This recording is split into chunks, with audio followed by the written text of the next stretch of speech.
So I'm here in the kitchen and we built this room so that we could make YouTube videos on appliances. But there is a big problem with this room. The building it's in, well, it has a few issues. There's a single loud, costly propane heater in the other corner of the building, and I just can't throw it in the garbage to do what I want. And I also had to turn it off to even do this video. When we ended up building this room, one of the things I really wanted, other than areas for appliances, is to install a heat pump. So imagine my surprise a few weeks ago when we are finishing up building this room that I get an email from a company called Senville offering their Aura 18,000 BTU mini split system that has a heat pump to try out in a sponsored video. But what are the downsides to a heat pump and mini split system? What are the benefits, costs, and considerations? Let's spend the next few minutes talking about all of that in this video as we look at the heat pump installation that we did here, the technology that's involved, and some of maybe the pitfalls that you want to consider if you want to do a heat pump system. To start with, this Aura by Senville is an improved version that handles cold weather better than their Leto series. This handles temperatures down to about negative 30 degrees Celsius or negative 20 Fahrenheit. Systems like this are all the rage, but is there a dark side to heat pump systems? What are they not telling you about a heat pump system before you go into making the choice of buying and installing one? First, let's start off with all the great reasons that you would want to try to click a video about a heat pump system.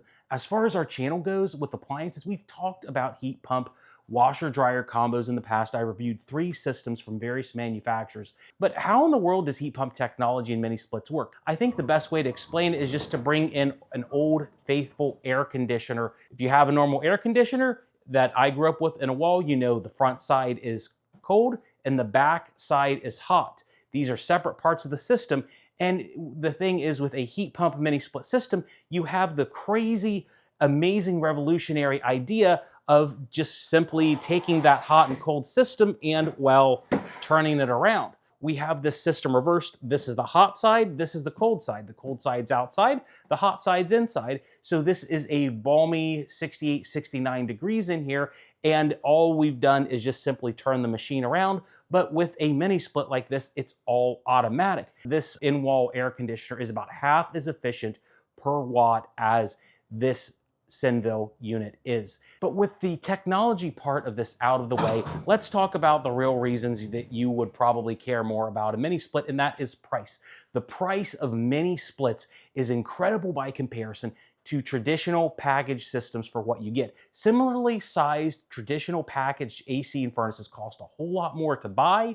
They cost more to install. They do less, and you have no hope of installing them. Comparatively, a modern mini split, they take up a fraction of the room, and they're often installed by DIYers or general contractors at a fraction of the cost of the AC specialist's markup price. The last building we had and shot all of our videos with that you're seeing right here, it had mini splits in a multi-zone configuration installed because we found out at that old facility that the ductwork was destroyed in the building when it was vacant, and the cost to install just ductwork in that building was a few dollars less than a brand new multi-zone 3-ton heat pump system. Now, when it comes to the heat pump, one of the things we did when we installed this was to add it to our Emporia energy monitor. This energy monitor system will show us exactly how much electricity this Senville heat pump is using right now, despite the fact that it's super cold outside. And if you look at the numbers that we have on the day, we find out that it uses about 20 to 24 kilowatts of electricity, or where I live, about $3 to maybe $4 a day in electricity to take care of everything. Another reason that a mini split heat pump makes sense is the noise. When that propane furnace is running, it's 65 decibels at about 60 feet away. Comparatively, this Senville unit is running on camera, on audio right now. And let's check and see exactly how loud it is live on camera. It's running about 15 decibels less, and there is still outside noise beyond this unit here. Talking about the heat pump, the COP value on these machines runs about 3.35. What does a COP value mean when it comes to heat? It means that it's about 3.35 times more efficient than standard electric heat. Different mini splits will have different COP values. The Leto system, the colder it gets, the efficiency continues to drop throughout the winter. Right now, outside, we're running about 35 degrees as a daily high and about 20 as a daily low. When it drops down to that daily low, efficiency on mini splits tends to get a little bit worse, but since this one is really well designed for cold weather, the amount of efficiency you get at 20 degrees is going to be better than a lot of other systems that are out there on the market. But the thing that makes us different is that Senville sponsored the video. It did require me contractually to get a professional to install the mini split system. One of the keys about an installation of a mini split system is that every installation is going to look different. The three key parts of a system are going to be the outdoor unit, which you don't see here, the indoor unit, which you see here, and then finally the connections and connectors between those systems. And I think that that is something that people often gloss about. There are a few considerations that you have to make when you choose where to install your mini split system, and a lot of that surrounds where it goes in relation to your electrical box too, because that was the challenge that we had versus where we needed to condition the air. In our case, when we did this install, the first hurdle we had was with the electrical box that is right underneath that giant propane furnace. It's 100 feet away from where I'm standing. The Senville Aura system, it requires a 230 volt double pole 20 amp circuit on the wall. Because it's 100 feet long, we had to not only size the breaker to spec, but we had to size the wire for the circuit. We ended up having to upsize the wire gauge to account for a potential voltage drop. We opted for a 10 gauge wire. Why does that matter? Well, it can cost you more as a consumer. We had to pay $276 for a 100-foot roll of Romex 10-3. And it's the same thing with the electrical breaker. Because you have a system that is going to run 24 hours a day, 7 days a week, the circuit has to be high quality as well. You may feel that you want to cheap out on a breaker and wire by buying it from a non-brand name company, but I would definitely recommend against that and buying it from a large box store, because a higher quality breaker and wire are going to last longer and they aren't going to have nuisance trips or other issues that could change and degrade the voltage that would go to the heat pump, causing voltage drops. If you've watched the other mini split reviews out there, they will talk sometimes about control boards, and I wonder how often the control board problems that mini splits could have are due to voltage drops because of undersized wire or cheap circuit breakers. We see that with the appliances we have on the channel as well, whether it's a stove, fridge, washer, or dryer, where voltage drops can cause issues damaging circuit boards. One thing that we didn't do during our installation, which I'm regretting in retrospect, is that the electrical panel that this Senville's running on doesn't have a level 1 or level 2 surge protector. I would highly suggest that if you're considering a mini split system, that you check for and add one if you don't already have it. And besides, if you're already dealing with installing a new double pole breaker into your panel, the extra cost is marginal for a surge protector. You're looking at about $200 for a whole home surge protector that will protect this Senville mini split as well as anything else in your home. Next though, let's go ahead and talk about the outdoor unit. The first question people typically have about a heat pump is how well does it heat in the winter? Ohio is not the coldest state in the US, but it can be pretty awful from time to time. The Senville Aura is certified to run down to negative 30 degrees centigrade or negative 22 degrees Fahrenheit. I can't really put that claim to the test, but it snowed recently and I do have a FLIR camera for my phone, so let's go over the system a little bit. The key to cold weather operations boils down to two things. The first being the discharge temperatures. If the temperature of the refrigerant is lower than the ambient air, it still can exchange heat from outside to the indoors. Here's the Senville running on my TCView FLIR camera system. It's about 25 degrees Fahrenheit when we did this recording, or negative 4 degrees Celsius. Despite this, you can see that the coils are even colder in the mini split condenser at around negative 15 degrees on camera. Lots of air is circulating over the frigid coils, allowing the exchange of heat. Secondly, the Aura branded Senville product has more features in it for cold weather management. They have an advanced, more aggressive board logic in them and physical components such as advanced heaters to manage the sub-zero temperatures. This ends up improving the compressor, heaters, pan heaters to make sure that they're in good working shape. You can see on the FLIR camera that those systems were staying warmer during operation. It's built on a concrete block for the system.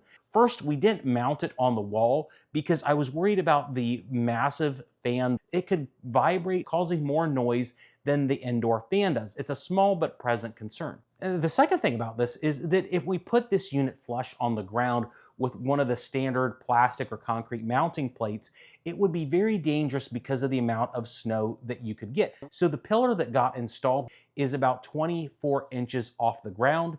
Ensuring your outdoor unit is protected from the elements is absolutely key. You don't want to expose the outdoor unit to rain, wind, or other elements. Some people build small lean-to sheds on their mini splits, which is a really smart idea. We didn't need to do it on this unit because it's sandwiched in between two buildings, so there's no room for high wind or a lot of water to hit this unit. So I think for this installation, we're safe.